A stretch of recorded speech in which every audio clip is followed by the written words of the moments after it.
Why did she handle the like she'd done it her whole life?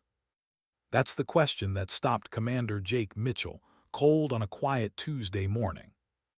The training compound was alive with the sounds of drills, distant bursts from M4s, the metallic echo of shell casings bouncing off concrete, and instructors barking over the wind.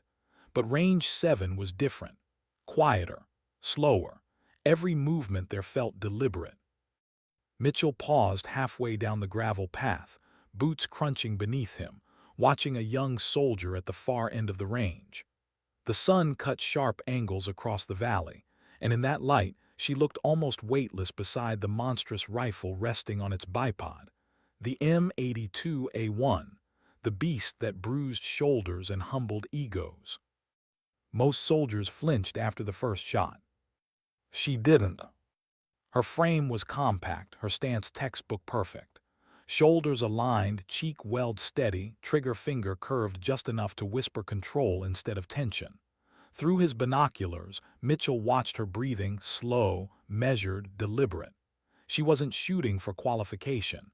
She was shooting like it meant something deeper. The roared. Dust lifted, and 800 meters away, a paper silhouette bore a clean hole dead center. She didn't celebrate, didn't even blink. Just worked the bolt, ejected the spent casing, chambered another round, and resettled like nothing had happened. Mitchell frowned. "Who's that?" he asked the range sergeant standing nearby.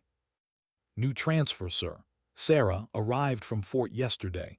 Been out here since 0500. He raised the binoculars again. Another shot, another perfect hit, then a third. The grouping was so tight it could have been made by a machine. "Standard infantry?" he asked. "Yes, sir. Service records clean, nothing special." Mitchell didn't buy it. He'd seen excellence before, the kind that came from years in combat, not classrooms. She had the quiet calm of someone who'd been under fire and survived it. He made his way down the line toward her station. The closer he got, the clearer it became that nothing about her setup was accidental. Her shooting mat was aligned by compass. Ammunition laid out in precise rows. Range cards clipped neatly beside her gear. When she looked up, her eyes locked on his without hesitation. No nervous salute, no panic at the sudden presence of a commander, just calm, alert, professional respect. "Morning, soldier," Mitchell greeted. "Good morning, sir. Mind if I observe a few more rounds?" "Not at all." He crouched beside her as she settled behind the again. Her hands moved with an ease that shouldn't have existed in someone with such a new transfer tag. The next 20 minutes became in long-range shooting. Every round hit clean. Her adjustments for wind and elevation were instinctive, no charts, no hesitation. Mitchell had trained some of the best shooters the Navy had ever produced. Yet here, in front of him, was something beyond that. This wasn't just skill.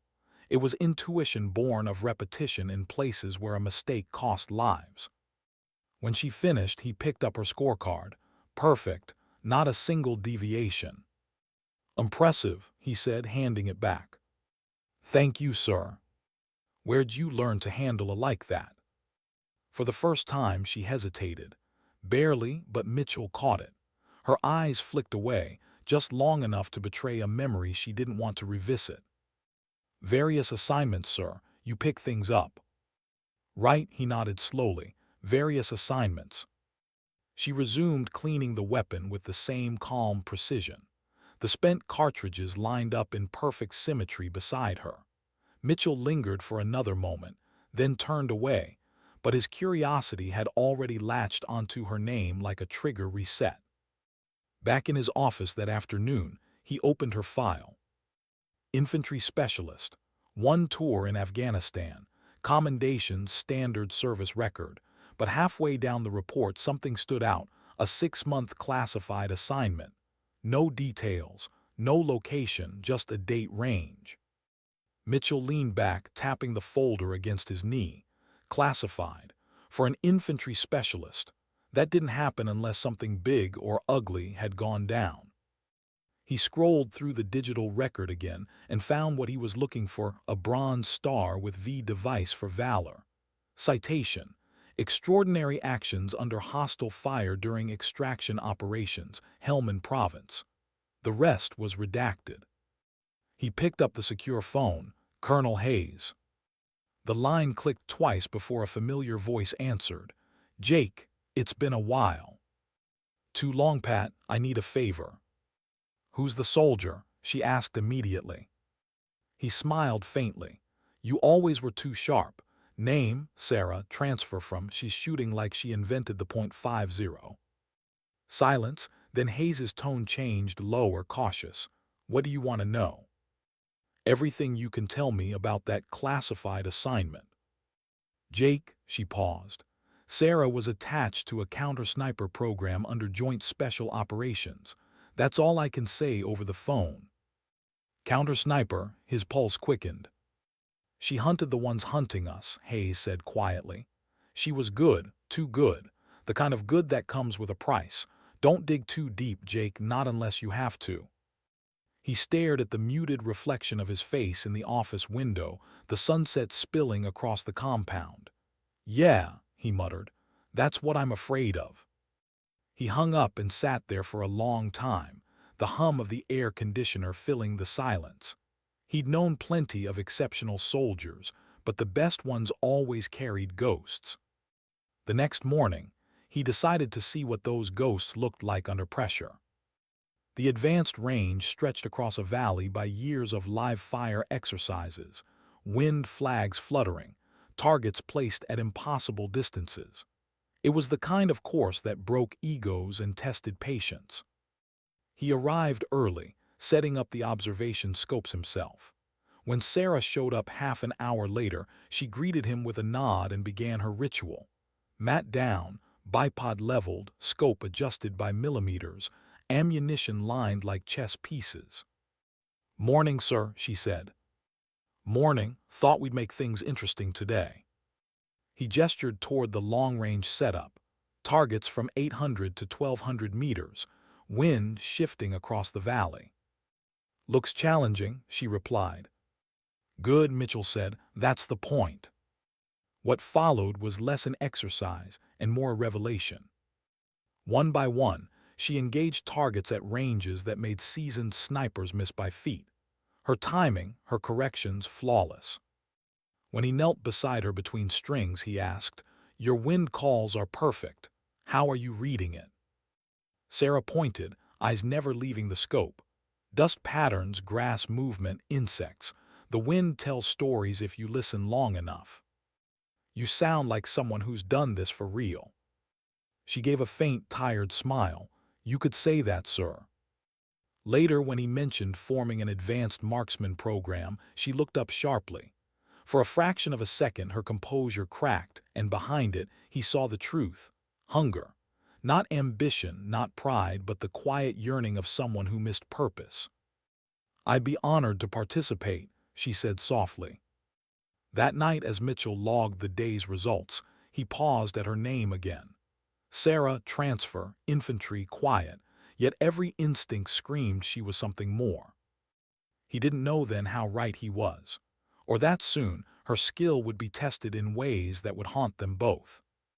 In the days that followed, the rumors spread through the unit. The new girl with the one who never missed, the one even the instructors watched in silence. Mitchell kept his distance, observing from the tower as she trained, calm, disciplined, detached.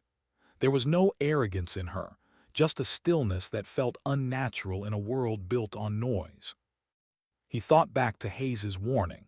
Some soldiers carry heavier burdens than others. He believed her now. Every time Sarah pulled that trigger, she wasn't proving herself. She was remembering something she couldn't forget. And whatever that was, it had carved her into the perfect, haunted weapon she'd become. What did she see through that scope that no one else could? That question haunted Commander Mitchell as he stood on the observation tower, the morning wind whipping across the valley. Below, 12 of the unit's best marksmen prepared for the advanced sniper evaluation he designed, a course that pushed even veterans to their limits. But Mitchell's eyes weren't on the range. They were on Sarah, kneeling at the far end, methodically assembling her like it was an extension of her body. He'd seen shooters get nervous when they realized a commander was watching. Sarah didn't even glance his way. She was in her own world, calm, detached, precise. The kind of focus that came from repetition in combat zones, not classrooms. The whistle blew. Targets blinked to life across the field, steel silhouettes between 800 and 1400 meters. Each shooter had 10 minutes to hit 5 targets. Mitchell tracked them one by one through the spotting scope. The veterans performed well, controlled breathing, clean shots, solid scores. Then Sarah's turn came. She didn't rush, didn't check her watch, just watched the wind flags, studied the shimmer of heat rising from the earth and waited. Then her first shot cracked across the valley. Hit. She cycled the bolt, second shot, another hit. By the time the 10th minute expired, all 5 targets were down, each one struck within the inner scoring ring. The instructor called out, "Time, 6 minutes 12 seconds, all targets center mass." A murmur rolled through the shooters. That kind of performance wasn't supposed to be possible under time pressure. Sarah cleared her weapon, stood and stepped back, not a hint of pride on her face. Just calm, professional silence. Mitchell exhaled slowly. The whisper of suspicion that had followed him since their first encounter was no longer a whisper. It was a truth forming shape. During the lunch break, Sergeant Major, one of the most seasoned men in the unit, approached him. "Sir," he said quietly, "I've been shooting for 15 years. I've never seen anyone do what she just did. Where the hell did she come from?" "Her background includes some specialized training," Mitchell said evenly.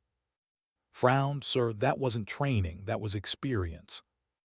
Mitchell didn't argue, he couldn't. The afternoon exercise was worse, or better, depending on perspective. A 2-mile run in full combat gear, then immediate target engagement at 1,000 meters. The idea was to simulate the kind of stress a sniper might face in real-world conditions: heavy breathing, elevated heart rate, shaky hands. One by one, the shooters dropped to prone, struggling to steady their rifles as sweat streamed into their eyes. The air shimmered with heat. Wind shifted unpredictably. When it was Sarah's turn, she jogged back to her mat, chest heaving, face calm. She adjusted the bipod, wiped her hands, and took her first shot. Hit. Mitchell watched through the scope, almost not believing what he saw. Her breathing barely changed. Her trigger press smooth as glass. 5 shots, 5 hits. No misses, no hesitation. She wasn't fighting the stress. She was working with it, controlling it like a heartbeat she'd learned to command. As she cleared her weapon, Mitchell realized what he was witnessing: performance shaped by field necessity. This wasn't just someone who practiced under stress, it was someone who'd survived under it. That night in the dimly lit command office, Mitchell reviewed the day's footage frame by frame. Each shot, each correction, each detail. Every movement Sarah made was measured, efficient, instinctive. There was no wasted motion, no thought where there should have been reaction. He'd seen men like that before, operators from units that didn't officially exist, soldiers who learned to act before fear could arrive. And those soldiers all had one thing in common: the silence afterward.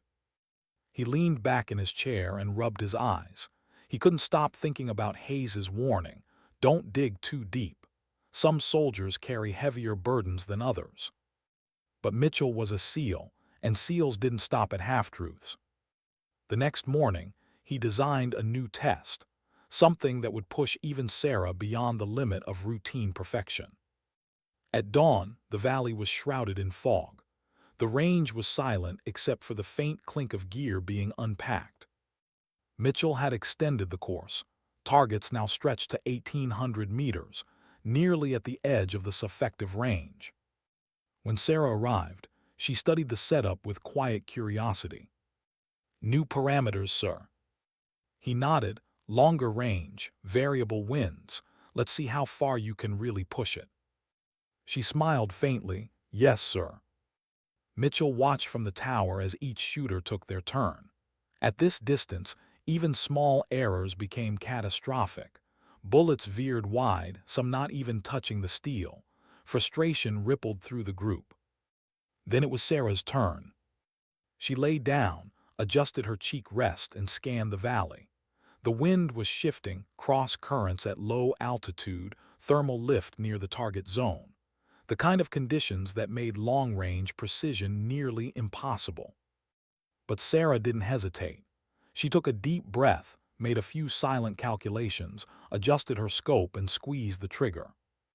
The roared. 3 seconds later, a metallic clang echoed across the range. Hit! Mitchell felt it in his chest. Her second shot landed dead center on the next target. Third, another. By the end, 3 clean hits at 1,800 meters. The other shooters applauded quietly. A few shook their heads in disbelief. Mitchell climbed down from the tower and approached her as she cleared the weapon. Outstanding shooting, he said. She nodded. Conditions were favorable. Were they? Mitchell asked softly. Because according to my readings, they were. Sarah didn't look up from her rifle. Favorable is a matter of perspective, sir. Mitchell smiled faintly. I suppose it is. As she walked off the range, the commander stayed behind, staring at the 3 distant targets. He just watched someone make shots that 99% of snipers wouldn't even attempt. He had his proof now. She wasn't just a talented soldier. She was something rarer, something forged. The next day, he arrived at the range before sunrise. The valley was empty, quiet except for the faint hum of insects. He set up a single target at 2,400 meters, nearly a mile and a half. By the time Sarah arrived, the light was golden, cutting through morning mist. She studied the distance through her binoculars. Ambitious range for today, she asked. Too ambitious, he countered. Her eyes stayed on the target. It's manageable, sir. Mitchell smiled. Then take your time. She did.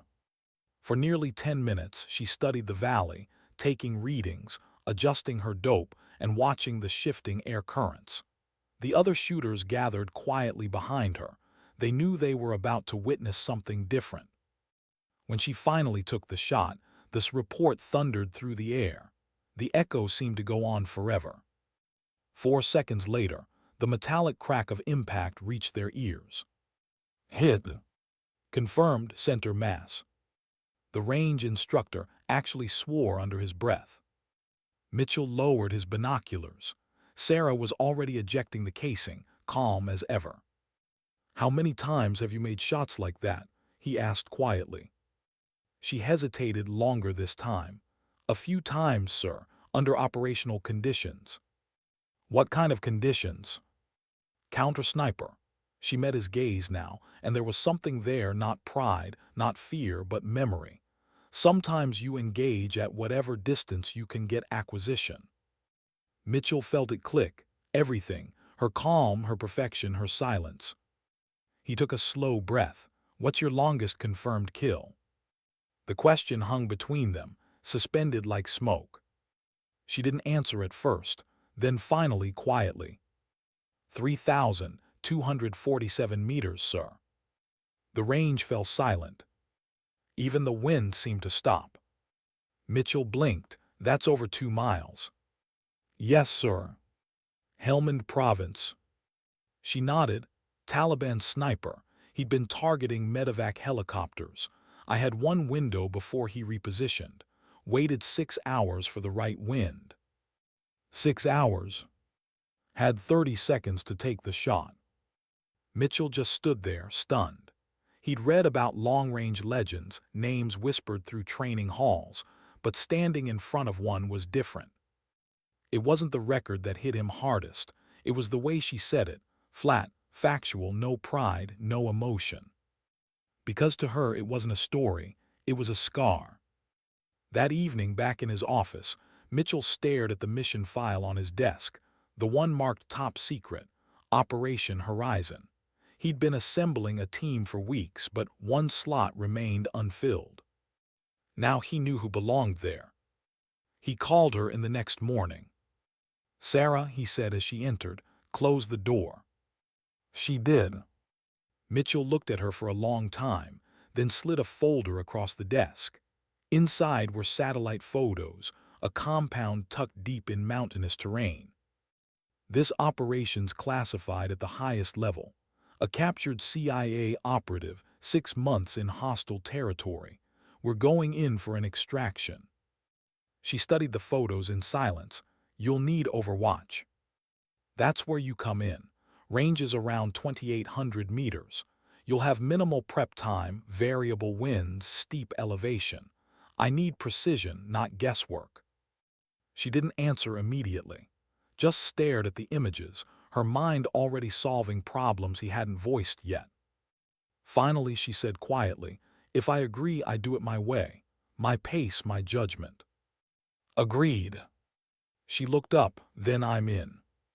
Mitchell nodded, relief and something deeper washing through him. He just secured the finest long-range shooter he'd ever seen, but he also knew what it meant for her. He was asking her to pick up the weapon she'd promised herself she was done with. And the cost of that, he feared, would come due long after the mission was over. How do you prepare a person who has already done the impossible to do it again and live afterward? The answer was not in manuals. It was in ritual, repetition, and the small, quiet cruelties of discipline.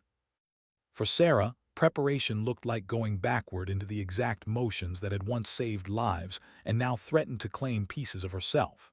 She arrived at the remote training facility before dawn, the air sharp enough to sting lungs.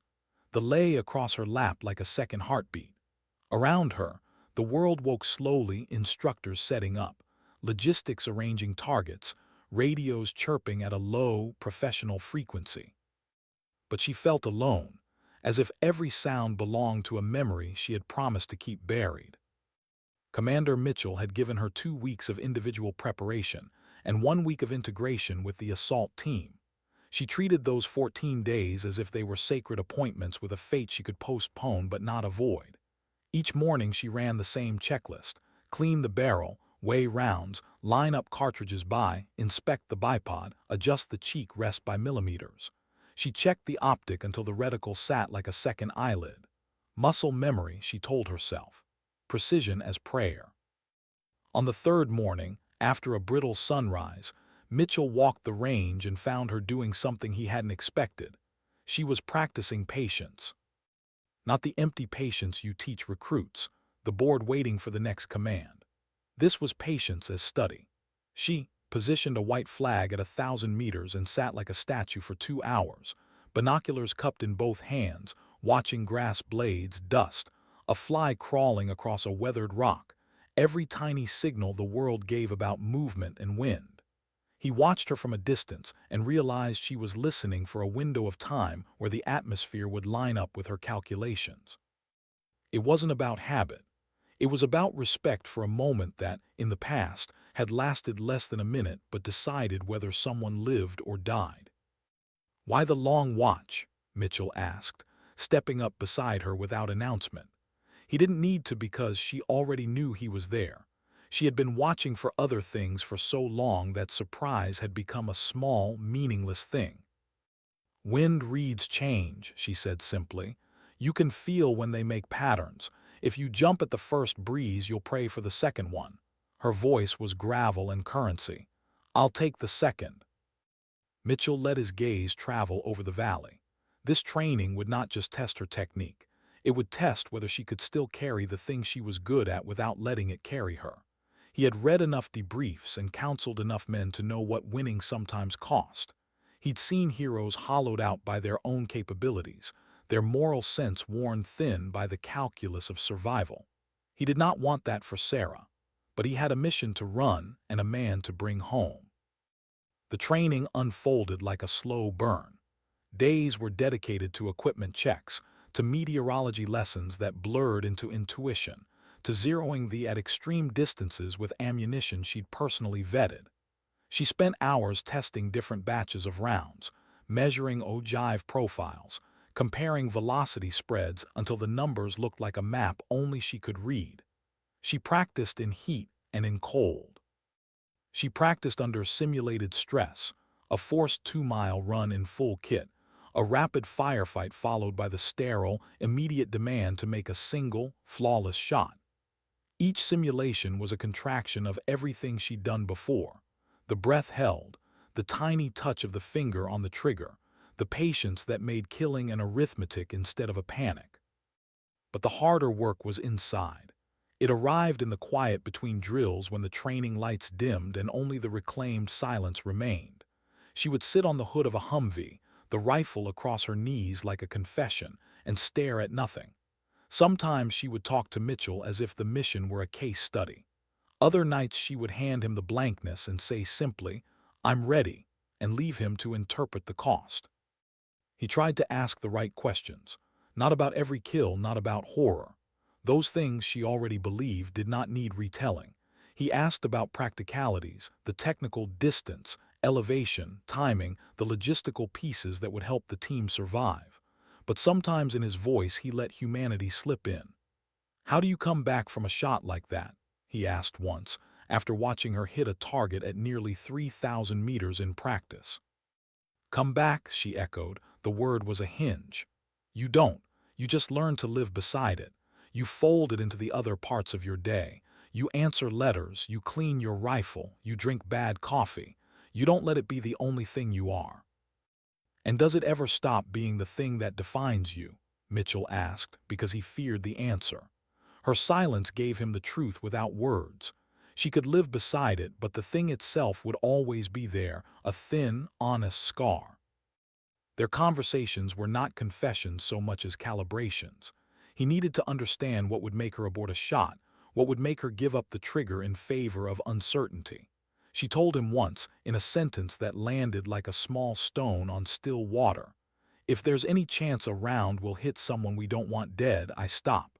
My judgment is final." It was both a command and a plea, a contract he respected. Midway through the second week, Mitchell brought her to meet the assault team. Men who had fought and bled together. Men who read each other in 3 syllables. Their leader, Staff Sergeant, watched her with the pragmatic curiosity of someone who had relied on snipers and lived to tell the tale. "You understand how close we'll be?" asked during the briefing, tapping a ridge line on the map with a gloved finger. "You'll be the difference between a clean breach and a firefight." "I do," Sarah replied. Her finger traced the topography like a seam, the lines familiar and human under the print. "I've planned 3 engagement windows. We take the first 2, then I cover your withdrawal."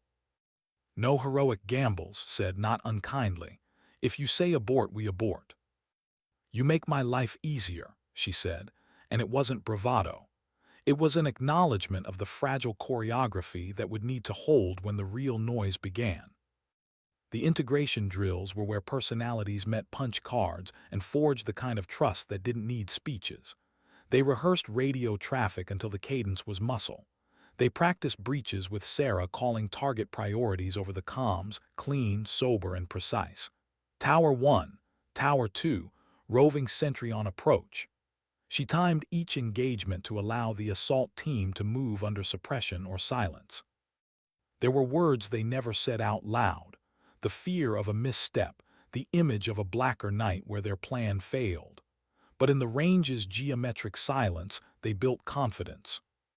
At night, when the world went soft and the stars hung like witnesses, Sarah unspooled smaller ambitions, sending a letter to a sister she hadn't seen in years, practicing guitar chords on a battered instrument in the team's common area, listening to a song she loved on a cracked, personal speaker.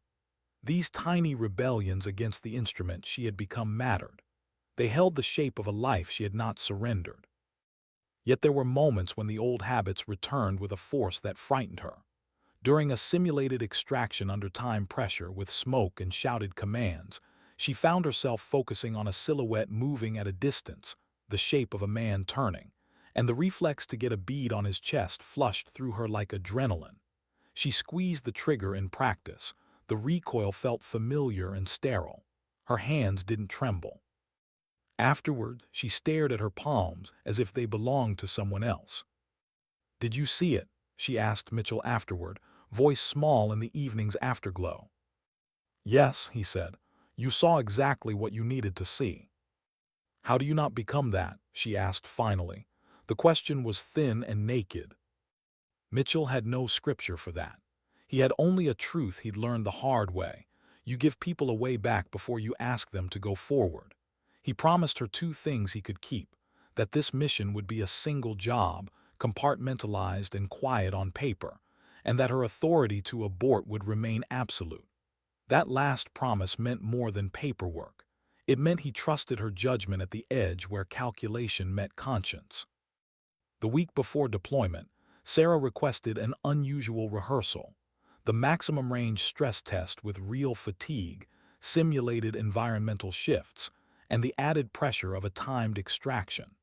She wanted to know if exhaustion would blur her math, if her patience would snap, if the world would betray the careful sequences she had rehearsed. Mitchell watched as she ran a brutal circuit and then, with heart pounding and breath ragged, slotted into position and engaged 5 staggered targets between 2,400 and 2,900 meters. Each shot was placed with the same silent care as before. The team around her grew quiet, watching as if they were seeing a ritual performed. After the last round, she sat for a long time, staring at the horizon. Her face had a softness Mitchell rarely saw. The mission had revealed itself to be not just a tactical problem but an ethical one: how to use extreme capability without allowing capability to become destiny. He thought of Hayes's words again: some soldiers carry heavier burdens, and felt for the first time the full weight of what he had asked. "You ready?" he asked, standing close but not too close. She looked up, blinked, and managed a lopsided smile that was either brave or brittle. "I'm ready to do this thing right, and then I'm done," she said. "I told you I wasn't volunteering for a career in being the miracle sniper. I do this when it needs to be done. Then I walk back." "Walk back into what?" he asked, though he knew the answer. The small, everyday life she had been rehearsing in fragments. "A life with people who don't need me to be perfect," she said, "where I can be flawed and unremarkable." Mitchell wanted to give her that. He wanted to promise that the world would be easy afterwards. He could not. All he could do was hold to what he knew was true: that sometimes dignity wasn't loud. It didn't demand medals or headlines. It lived in the quiet choices people made to carry what they had to carry and then put it down. The night before deployment, they sat in the tiny briefing room with maps spread like a battlefield atlas. He watched her trace lines with a finger, the map as familiar as the calluses on her hands. He watched the team align their watches and check ammunition, the noise of 1,000 small preparations filling the air like static. When she left the room, Mitchell turned off the lamp and looked at the maps alone. He thought of the sniper in Helmand, of the 30-second window, of the weight of a single shot. He thought of Sarah's wish to be ordinary afterward, and of the truth that sometimes extraordinary acts left ordinary lives forever rearranged. He switched off the light and the room went dark. Outside, the compound settled into the sort of quiet that belongs to people about to make choices they can't undo. Somewhere far away, another team was preparing in its own way. This one had a plan that depended on one person doing exactly what she had trained to do and then, hopefully, surviving the last part: returning. And in that dark, Mitchell found a quiet moral he would carry with him into the mission. Skill may save lives, but mercy is what keeps the life you save from losing the part of them that makes them human.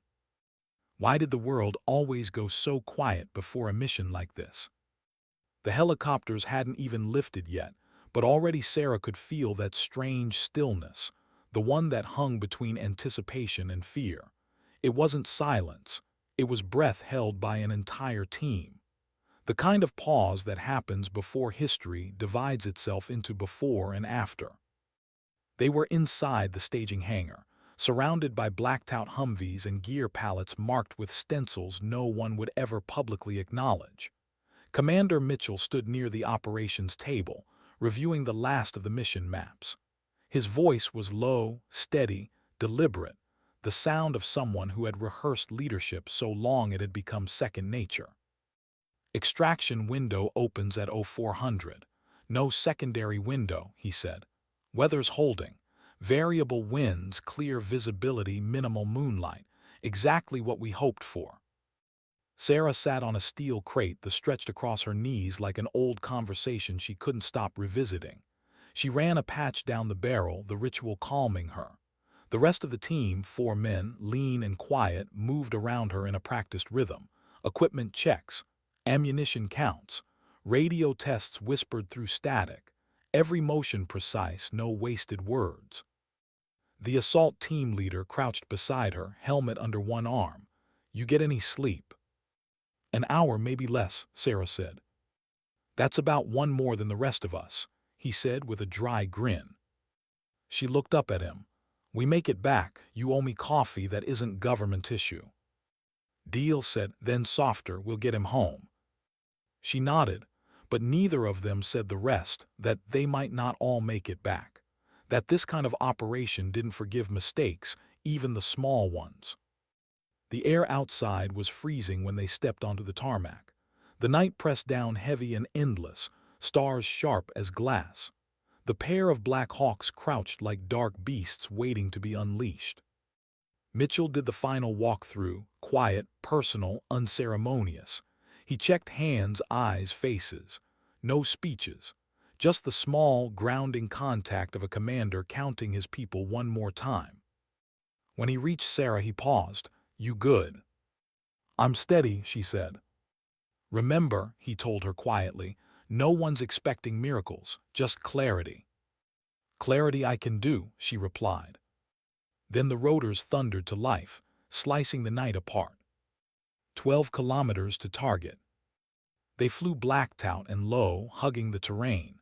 The only light came from the faint glow of instrument panels. Sarah sat near the open side door, headset pressed against her ears, the secured beside her. She felt the vibration of the aircraft through her boots, the rhythmic heartbeat of rotor blades.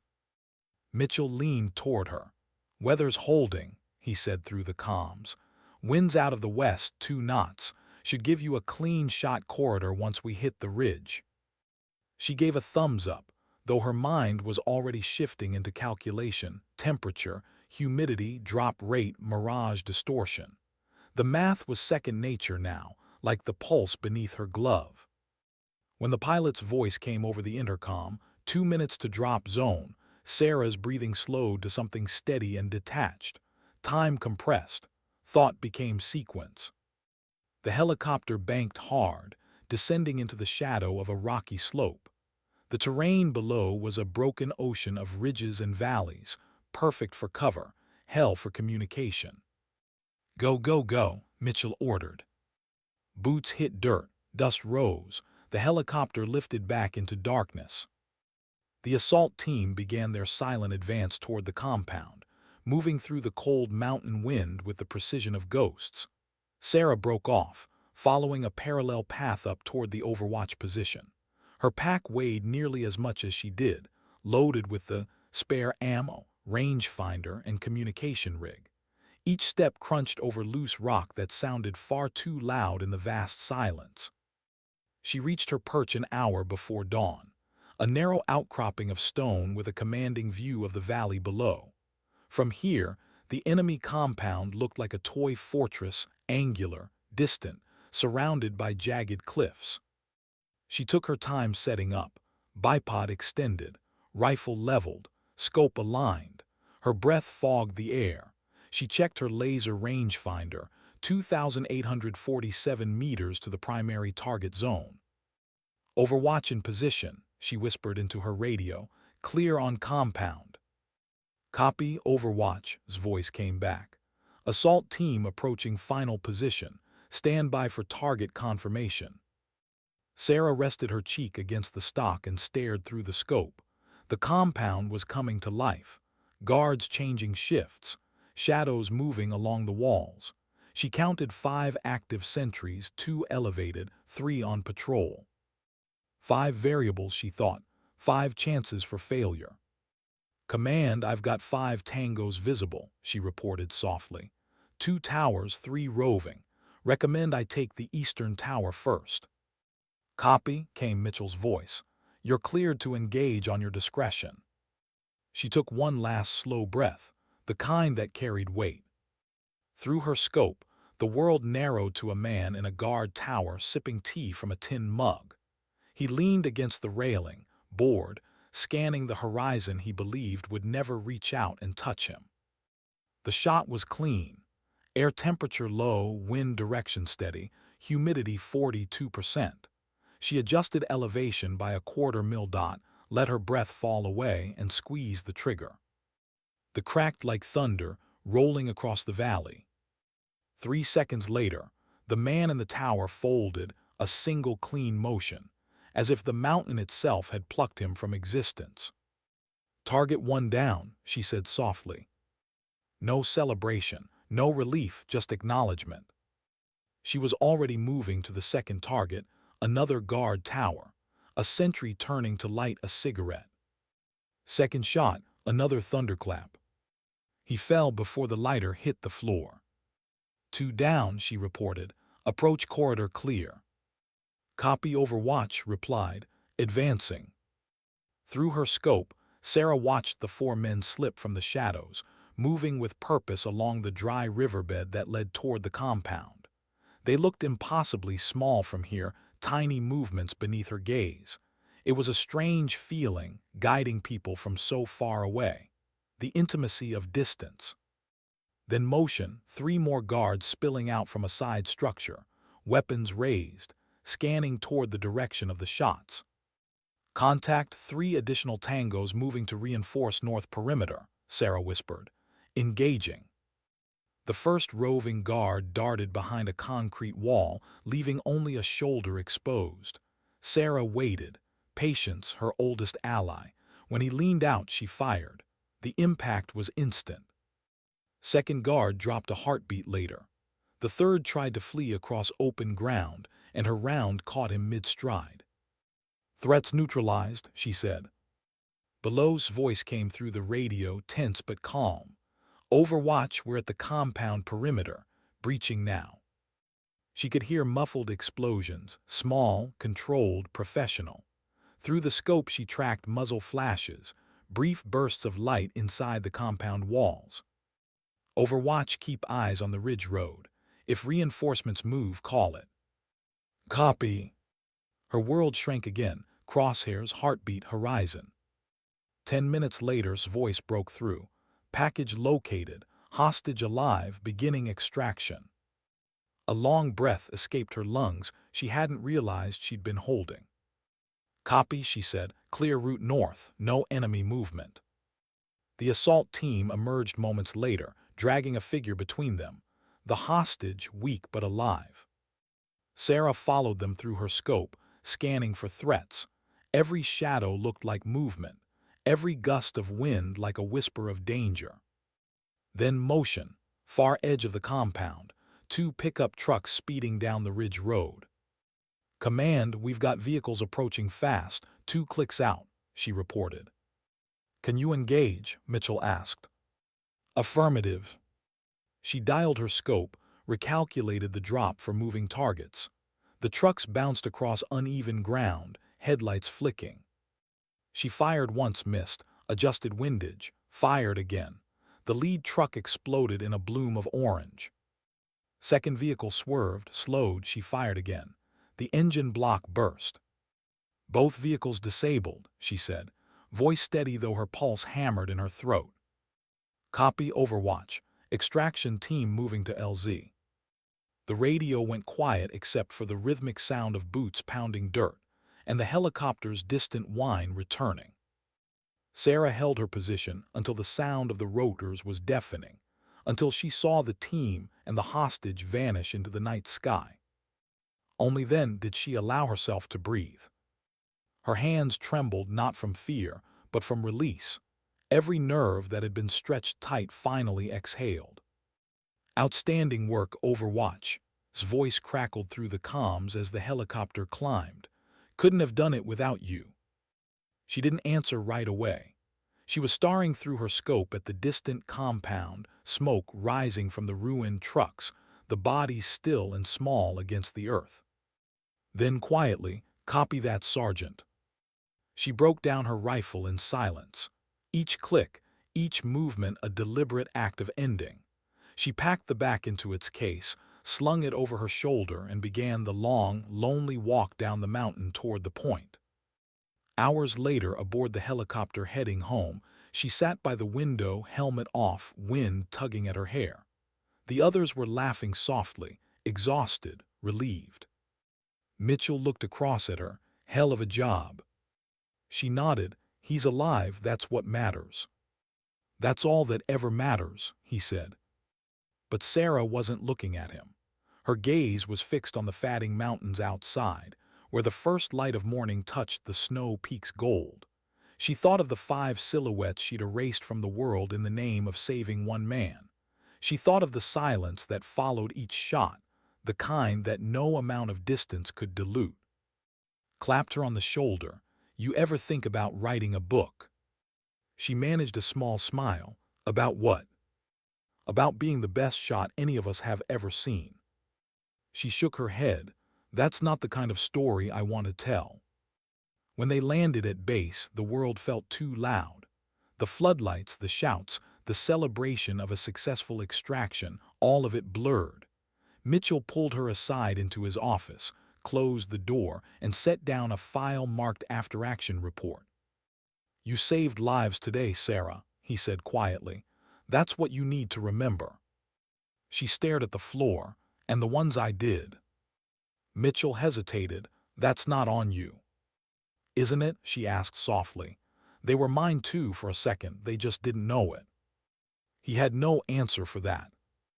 After a long pause, she said, "Sir, I'd like to go back to regular infantry duty. I've done my part." He nodded slowly. "Request approved." There was nothing else to say. That night, alone in her barracks, Sarah placed the case on the floor beside her bed. She rested her hand on it, tracing the cold metal latches, then exhaled deeply.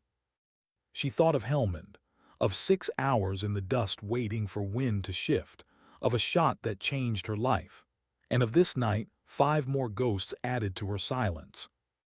Outside, the compound slept. Inside, Sarah finally did too. Because sometimes, victory didn't sound like cheering or medals. Sometimes, it sounded like the absence of gunfire. And sometimes, dignity didn't speak. It simply acted. Why did the quiet feel heavier than the mission itself? For weeks after the extraction, Sarah woke before dawn out of habit, not choice. She would sit on the edge of her bunk, listening to the slow breathing of the barracks, her hands clasped between her knees as if the night hadn't fully let go of her. It was gone, locked away in the armory, and yet she still felt its phantom weight across her chest. Her body had returned to base life. Her mind hadn't. Commander Mitchell noticed it first. She returned to her regular infantry unit as promised, blending back into routine like a ghost among the living. She showed up early, ate quietly, drilled with precision, followed orders. Nothing about her behavior was wrong, but nothing was right either. The others saw it too. They knew what she'd done, even if the mission was classified. Rumors had a way of leaking through the cracks. The woman who made a 3,247-meter kill. The sniper who dropped 6 targets and saved a hostage from half a world away. They whispered it with awe, sometimes with fear. But Sarah didn't want awe, or fear, or legend. She wanted silence without memory. Mitchell watched from his office window as she ran laps around the compound at sunrise, alone, her pace steady and unrelenting. When the rest of the unit assembled for PT, she was already on her, sweat darkening her shirt, eyes distant. He found her later in the weapons bay, sitting cross-legged beside a disassembled rifle that wasn't even hers. She was cleaning it like she used to clean the slow, ritualistic, meditative. "You miss it," he said. She didn't look up. "You don't miss a thing like that, sir. You just learn to live without it." "Doesn't look like living to me," he said quietly. She sighed, wiping down the barrel. "You ever think about how many times you've given an order that put someone in the ground? Or how many times you didn't and lost someone because you hesitated?" Mitchell studied her, hearing the exhaustion behind the words. "Every day," he said. Sarah nodded once. "Then you know what I mean." There was something else, too, something that gnawed at her when she lay awake at night. It wasn't guilt exactly. It was distance. The world looked smaller now. The trivial complaints, the gossip in the mess hall, even the laughter, it all felt like sound from another planet. She spent her off hours helping new recruits qualify on the range. They'd line up nervously behind their rifles, fingers trembling, eyes flicking to her for approval. She'd correct their stances, their breathing, the way they fought the recoil. "You're trying too hard," she'd tell them. "Let the weapon do what it's made to do, trust your body." They nod, fire again, and most times improve. She never raised her voice, never bragged. Some of the younger soldiers started calling her Ma'am Deadeye behind her back, half respect, half superstition. But one afternoon, a recruit asked the question no one else dared. "Sergeant," he said hesitantly, "what's it like to now actually take the shot?" The range went quiet. Even the wind seemed to pause. Sarah stared at the distant targets, the thin heat lines rising from the desert sand. "It's like waiting for a storm that never comes," she said softly, "then realizing you were the storm all along." The recruit said nothing after that. Mitchell called her into his office a week later, not as a commander, as a friend who didn't quite know how to help. "Sit," he said. She did. "You've been back 3 weeks," he said. "How are you feeling?" "Fine, sir." "Don't give me fine, Sarah. That's what people say when they're bleeding inside." Her lips twitched, the ghost of a smile. "You reading field psychology reports again?" "Only yours." Silence stretched between them. Then she said quietly, "You ever wonder why people like me can't stop counting?" "Counting?" "The shots, the distances, the seconds between heartbeat and impact. Every time I close my eyes, I'm still doing the math, still running the numbers." Mitchell leaned forward, elbows on his desk. "You did what had to be done. You saved lives." She shook her head. "I know, but I keep wondering if saving lives always has to mean taking them." He had no answer for that either. When she stood to leave, Mitchell said, "You can talk to someone, Sarah. Doesn't have to be me." "I already do," she said, pausing at the door. "Every night, just not out loud." Days turned into weeks. Life at the base moved on. But Sarah's silence became its own kind of language. She helped where she could, coached marksmanship, reviewed tactics, volunteered for field repairs. But her presence carried a gravity that drew people in and kept them cautious at the same time. One afternoon, while assisting a young corporal struggling with long-range grouping, she noticed something subtle, the same nervous tremor in his hand she used to have before Afghanistan. "Breathe," she told him gently. "You're not at war here, not today." He nodded, took a deep breath, and fired.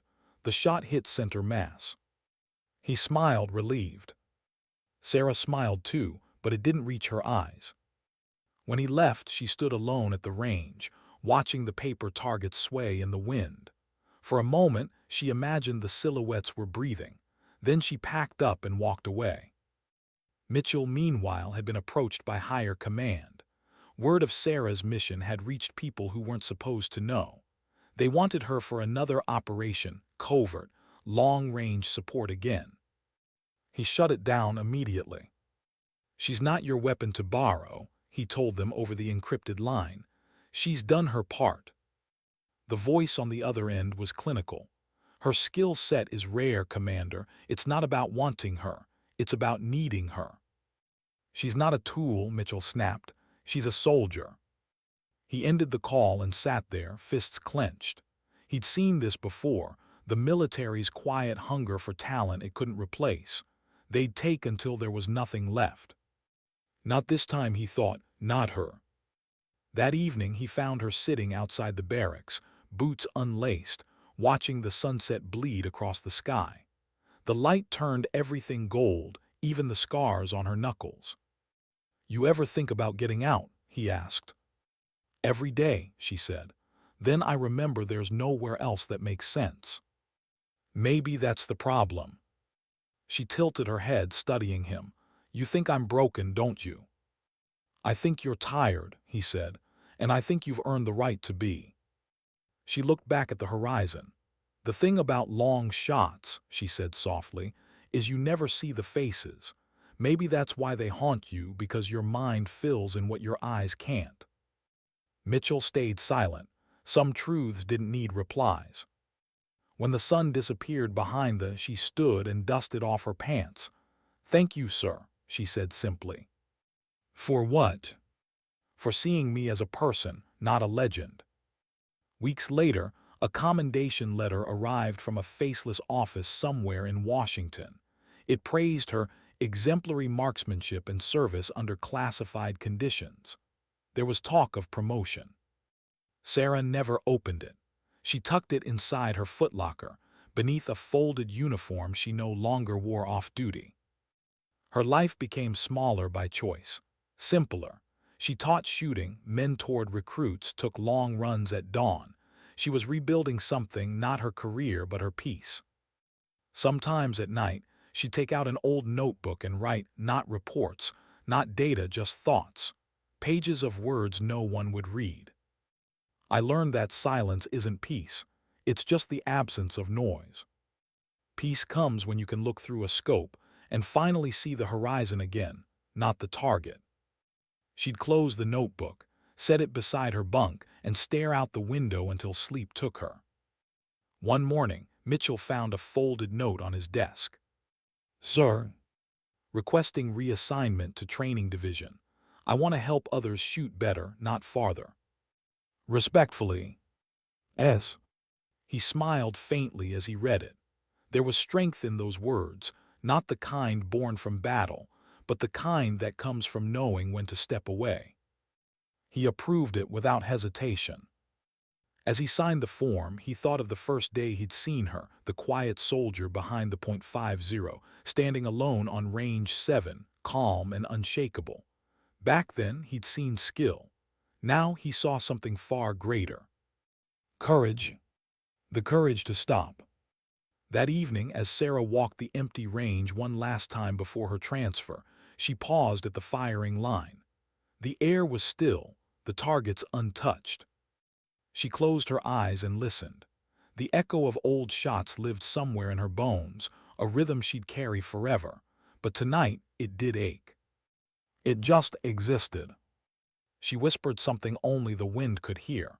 Maybe a goodbye, maybe forgiveness. Then she turned away, leaving the range behind her as the last light faded from the sky.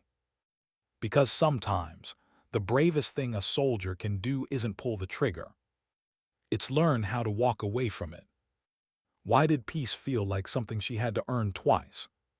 For Sarah, the firing range had once been a battlefield. Now it was a classroom, though sometimes the line between the two blurred.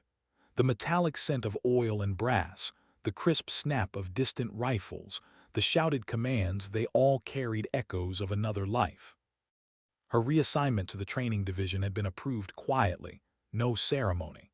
Commander Mitchell's signature at the bottom of the order had felt like both a blessing and a release. The morning she reported for duty, the sun was already high over the base. Rows of recruits stood nervously in formation, rifles slung awkwardly over their shoulders. Their youth startled her. They looked impossibly clean, skin untouched by sand, eyes still bright with the kind of hope soldiers hadn't yet learned to protect. "Sergeant," the range officer had said, handing her the roster. "You're in charge of Alpha and Bravo platoons. Start at 0700. "Understood," she said. And just like that, her world shifted. No more covert missions. No more classified briefings. No more crosshairs separating life and death. At least, that's what she told herself. The first week was chaos. Mismatched weapons, nervous fingers, and too many recruits trying to impress each other instead of learning. She moved between firing lanes like a shadow, correcting postures, adjusting grips, steadying trembling hands. "Don't muscle the weapon," she told one young private who kept jerking his trigger. "Let it surprise you. The moment you control it too much, you lose accuracy." "Yes, ma'am," he stammered. She shook her head. "Not ma'am, Sergeant." "Yes, Sergeant." It wasn't about authority. It was about grounding, teaching them the balance between precision and restraint. She watched how they breathed, how they blinked, how they reacted to the first shock of recoil. Some flinched, some grinned. A few went quiet, realizing for the first time what the weapon in their hands was capable of. Sarah saw herself in all of them. The uncertainty, the eagerness, the small, unspoken fear that maybe they weren't built for this after all. On the fourth day, one of the recruits, a woman named, stayed behind after class. She was 22, wiry and stubborn in a way that reminded Sarah of herself before Helmand. "Sergeant, can I ask something?" said, wiping sweat from her forehead. "Go ahead." "Why do we have to do this every day?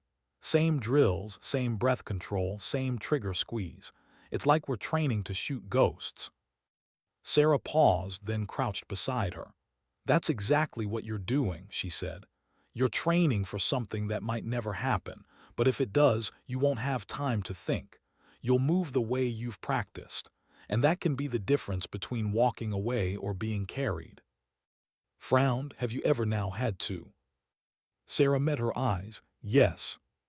"What was it like?" There was a long silence, the sound of wind across the sand. "Loud," Sarah said finally, "and quiet both at the same time." Didn't ask again. She just nodded, understanding more than Sarah expected. In the evenings, Sarah kept to herself. Her bunk was simple bed, locker, a single framed photo of her sister back home. She had started calling her again, tentative conversations that grew easier with time. They never spoke about the war. Only ordinary things, the weather, the new puppy, her sister's bakery doing better. "Are you okay now?" her sister asked once. Sarah smiled faintly into the phone. "I think I'm learning to be." That was the truth. She wasn't healed. She wasn't broken either. She was somewhere in between, a place soldiers rarely get to stay long enough to understand. One afternoon, during a lull in training, she sat in the observation tower with a mug of coffee gone cold. The recruits were cleaning up, laughter drifting across the range. Mitchell climbed the stairs and leaned on the railing beside her. "Looks like you've built yourself a solid class," he said. "They'll be good," she replied. "A few of them already have it, that stillness before the shot. You can't teach that."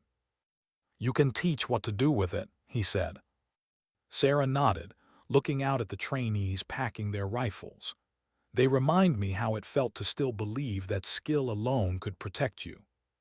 Mitchell studied her, and now I know it's what you protect inside that matters." He smiled faintly. "You sound like a philosopher." "I sound like someone who's seen too much and decided to keep some of it." Mitchell let out a quiet laugh. "You planning on staying in?" "Maybe, but this time on my terms." She looked over at him. "You ever think about leaving?"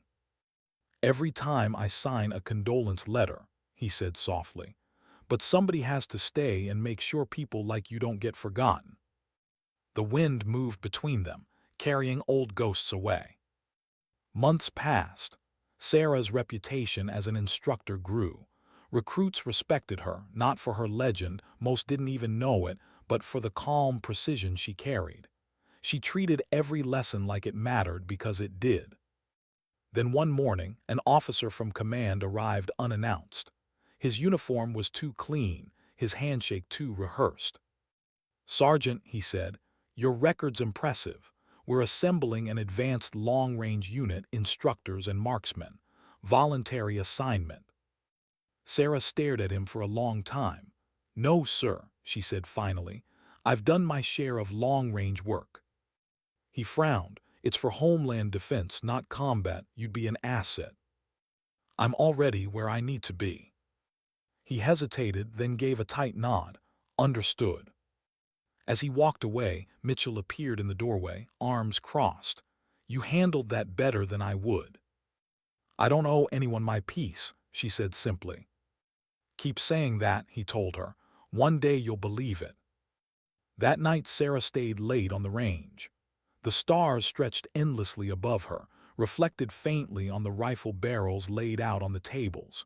She walked the line, adjusting sights, cleaning stations, tidying like a caretaker in a chapel. She stopped at one lane where a recruit had left behind a spent shell casing. Picking it up, she turned it in her fingers, watching how it caught the moonlight. Once this would have been just brass, a statistic. Now it was something else, a symbol of control, of choice, of consequence. She whispered to the air, "You don't get to own me anymore." The words weren't meant for the bullet or the rifle or even the memory of her missions. They were for herself. Weeks later, the young recruit qualified with the highest marks in her class. Sarah handed her the certificate personally. "Good work," she said. "Thanks, Sergeant," replied, grinning. "Couldn't have done it without your patience." Sarah shook her head. "You did it because you listened." As turned to leave, she hesitated. "Hey, Sergeant, were you really?" Sarah raised an eyebrow. "Really what?" Hesitated. "Never mind." "Smart answer," Sarah said with a smile. As the recruit jogged away, Mitchell appeared again, a habit now. "You should write a book one day," he said. "What would I even call it?" He thought for a moment. "The distance between silence and peace." Sarah laughed softly. "Too poetic for the military." "Maybe," Mitchell said, "but it fits you." Later that evening, as the sun slipped behind the hills, Sarah sat at her desk and wrote one line in her notebook. "Sometimes, the strongest trigger is the one you choose not to pull." She set down the pen, leaned back and exhaled. The range outside was quiet. The world, for once, didn't demand anything of her. And in that stillness, Sarah finally felt something she hadn't in years. Not adrenaline, not vigilance, not guilt. Just peace. Why did the knock on her door feel like a ghost returning? It was just after midnight when Sarah heard it, 3 measured raps against the metal frame of her barracks door. The kind of knock no one made unless it was serious. She sat up instantly, boots half-laced from dozing in her fatigue pants, the smell of gun oil still faint on her hands. When she opened the door, Commander Mitchell stood there, his expression the kind that carried bad news quietly. "Sorry to wake you," he said. Sarah nodded. "You wouldn't be here if it wasn't important." "Can I come in?" She stepped aside. He entered, closing the door behind him. The barracks room was sparse, a cot, a desk, a notebook half open, a mug of cold coffee. Mitchell looked around, then met her eyes. "There's been an attack," he said simply. "Training convoy 6 hours north, ambush, 1 survivor." Sarah's jaw tightened. "Our people." He nodded. "Half of them were yours." She didn't speak, didn't move. Only the faint twitch in her jaw betrayed the flood of emotion she was holding back. Mitchell continued quietly. "Intel says it wasn't random. They were targeted. Someone knew their route, their schedule. We think there's a leak, maybe even someone local. Command's setting up a recon and retrieval op. They asked for you." There it was, the ghost at the door. Sarah stared at the floor, hands in fists at her sides. "You already told them no before you came here, didn't you?" "I told them you're not part of that world anymore," Mitchell said. "But they're not asking for long-range fire. They want you to identify your trainees, confirm who made it." Silent, heavy, suffocating silence. Finally she said, "I'll go." "Sarah." "I trained them," she cut him off. "If one of them's still out there, I owe them that much." The helicopter ride north was a cold echo of old memories. The same vibration in her bones, the same smell of fuel and metal. But this time, she wasn't carrying a rifle. Just her sidearm, a med kit, and the quiet weight of guilt. Mitchell sat across from her, his face lit intermittently by the green glow of cabin lights. "This isn't your fault," he said over the engine noise. She didn't answer. He tried again. "You taught them everything they needed to survive." She finally looked at him. "Then why are we flying to collect bodies?" He had no answer. The convoy site looked like something out of a war movie. Burned-out trucks, scorched sand, shell casings scattered like breadcrumbs of chaos. The smell hit first, burnt rubber, diesel, the faint metallic sweetness of blood. Sarah stepped down from the helicopter and froze. The wind was cold, but sweat prickled her skin. It wasn't the sight that hurt, she'd seen worse. It was the recognition, the half-melted name tape on a vest, the crushed helmet, the bent rifle she'd corrected a stance for just weeks ago. Mitchell watched her from a distance, giving her space. She walked slowly through the wreckage, her boots crunching over glass and grit. One of the medics called out, "We've got one alive." Sarah turned and hurried over. The survivor lay on a stretcher, wrapped in blankets, face pale and eyes unfocused. It was the young recruit she'd taught to breathe, to focus, to believe. Sarah whispered, kneeling beside her, "It's me." Blinked, recognition flickering. "S. Sergeant." "You're okay," Sarah said softly. "We've got you, you're safe." But's hand trembled as it gripped Sarah's sleeve. They knew, Sergeant. They knew where we'd be." Sarah's blood went cold. Who knew? His lips moved, but her voice was barely a whisper. "Someone from base." Then her eyes rolled back and the medic's voice cut in, "She's fatting. We need to move." They rushed toward the bird, medics shouting vitals. Sarah stood frozen, her mind racing. Someone from base, someone inside. Mitchell came up beside her. "What did she say?" Sarah looked at him, eyes hard. "She said it wasn't random." Back at the base, the investigation started immediately. Command sealed reports, interrogated supply chains, cross-checked manifests. But information was slow, filtered through layers of rank and red tape. Sarah, meanwhile, couldn't rest. She walked the range like it was haunted ground. Every echo of a rifle shot in the distance made her flinch. Mitchell found her one evening, sitting on a crate near the ammo lockers, staring at the floor. "You look like someone trying to solve a puzzle without all the pieces," he said. "That's exactly what this is," she replied, "and I think someone doesn't want me to find the rest." He hesitated. "Command asked me to keep you out of this." She looked up sharply. "And you're telling me because I know you won't listen." The next week was a blur of quiet defiance. Sarah began digging through the logistics archives on her own time, transport logs, communication records, requisition forms. Every convoy route required sign-off. Every sign-off came from a chain of trust. It took 3 nights of cross-referencing to find it, a digital signature that didn't match the official registry. Approval routed through a civilian subcontractor with ties to the base. She brought the file to Mitchell. "Whoever this is," she said, dropping the tablet on his desk, "they used training intel to feed that ambush." Mitchell scrolled through the data, his face darkening. "You realize what happens if you're right." "I do," she said, "but I also know what happens if we pretend we didn't see it." He leaned back, rubbing his temples. "Command won't like this. It implicates one of their own contractors." "Then we take it higher," Sarah said. "You sure you want back in that fight?" She looked at him steadily. "I never left it." By the time they traced the signature to a name, a logistics officer embedded with private security clearance, the man was gone. Disappeared overnight. His quarters stripped clean, his ID disabled. Command called it a procedural error. Sarah called it what it was, betrayal. Mitchell argued with higher-ups, demanded an inquiry, but the orders came down cold and final: stand down.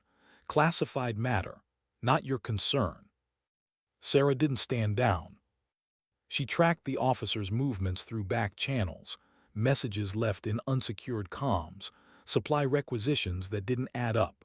She wasn't supposed to have that access anymore, but old habits die hard. 2 nights later, she was sitting in her quarters when her laptop pinged with a location trace. Remote airstrip, abandoned outpost. She called Mitchell. I found him. Sarah, no. I'm not asking permission. Damn it, don't do this alone. But the line was already dead. She reached the airstrip just before dawn, her SUV kicking up dust in the dim light. The place was deserted, hangars empty, wind howling through rusted structures. Inside one of the storage buildings, she found him, the logistics officer, packing crates into a transport van. He froze when he saw her. Sergeant, I was told you were. Out of the loop, she said, stepping forward. Yeah, guess I found my way back. Look, he said, hands up, you don't understand. I understand 6 people are dead because you sold their root data. It wasn't supposed to go that far, just intel trading, nothing lethal. Tell that to the ones we buried. He reached for something, maybe a weapon, maybe a radio. Sarah didn't wait to find out. She drew her sidearm, leveling it steady, her voice cold. Don't. He froze, eyes darting. You won't shoot, not anymore. They said you were done with that. Her hand didn't tremble. You're right, she said softly. I'm done. Then Mitchell's voice echoed from behind her. Drop it. He'd come after her, breath ragged, weapon raised. The officer hesitated, then lunged toward the van. Mitchell fired once. The man went down. Silence, dust, the smell of cordite. Sarah stood still, the weapon still pointed. Slowly she lowered it. Mitchell walked up beside her, checking for a pulse. Nothing. Could gone worse, he muttered. Could gone right, she said quietly. He looked at her. You saved lives tonight. She shook her head. No, just stopped one more from being lost. When they returned to base, there were no medals, no debriefs. The report would say, resolved incident. The truth would be buried like the rest. That night, Sarah sat outside the barracks, watching the horizon fade from blue to black. Mitchell joined her, a quiet presence beside her. You did what you had to, he said. Maybe, she said, but I'm starting to think that's what everyone says before they stop feeling human. He didn't argue, didn't comfort her, just sat there in silence until the stars came out. After a long while, Sarah whispered, You ever think maybe peace isn't something you find? Maybe it's something you keep defending, one quiet decision at a time. Mitchell nodded slowly. Maybe that's all any of us can do. The wind shifted across the desert. Somewhere far away, a single rifle cracked from the night range, a clean, distant sound. Sarah listened to it fade. And for the first time in a long time, it didn't echo inside her. Why did peace never stay, only visit when she stopped chasing it? The investigation was closed within days. Official reports wrapped the whole thing in neat, forgettable language. Containment achieved. No further threat. Internal review complete. Sarah read the summary once and set it aside. She knew what it meant. The world had already moved on. But she hadn't.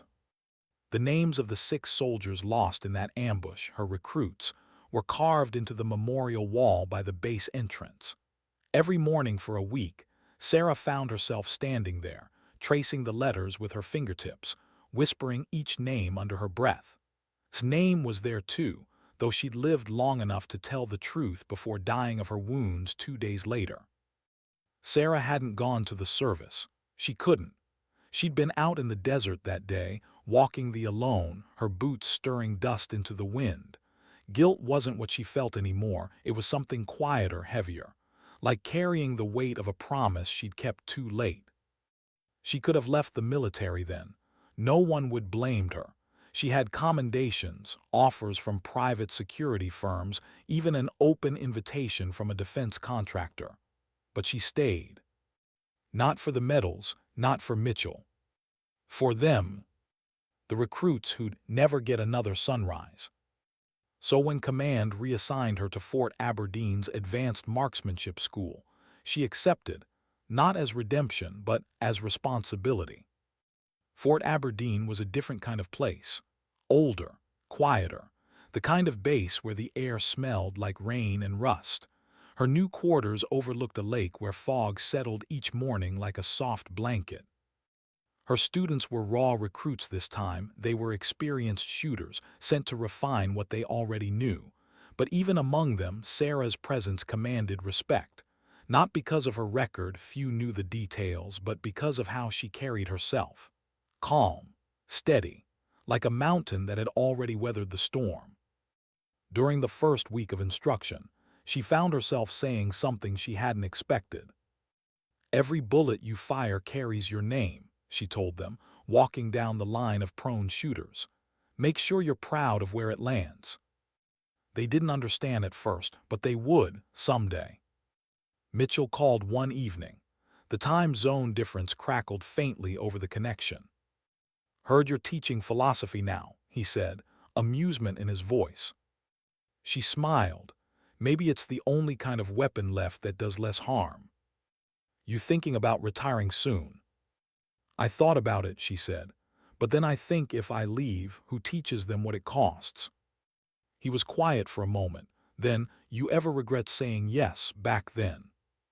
Sarah thought about that, about Helmand, the 3,247-meter shot, the hostage, the convoy, the desert, the betrayal. "No," she said softly, "but I regret what it took to say no." Mitchell didn't push further. He'd learned to respect her silences, the way they said more than most people's words ever could. Seasons changed. Her students graduated, some left for deployments. A few sent letters later, simple words of thanks. One, years later, would write, "You taught me to breathe before I shoot. Turns out that helped me breathe through everything else too."